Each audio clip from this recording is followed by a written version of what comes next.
नैतिक सांस्कृतिक तथा आर्थिक अस्थिरता मध्य ब्रिटिश शासन काल रे कलिकतार एक आईनज्ञ परिवार रे जानुआरी 12 1863 मसीह जन्मग्रहण करिथिबा बिले बा नरेंद्र रूपांतरित होइथिले माँ काली पूजक रामकृष्णकर शिष्य स्वामी विवेकानंद रूपे। एही रूपांतर प्रक्रिया रे थिला बालक एवं किशोर नरेंद्रकर अशेष जिज्ञासा, दृढ़ संकल्प एवं निरवच्छिन्न साधना।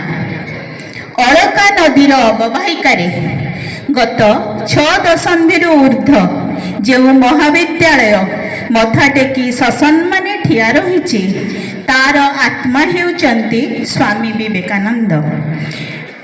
महाविद्यालय को पशि आसिला बेले तांका प्रतिमूर्ति देखिले मने हुए से जेमिति एही महाविद्यालय को समस्त उत्थान पतन एवं संघर्ष मध्य ससम्माने ठिया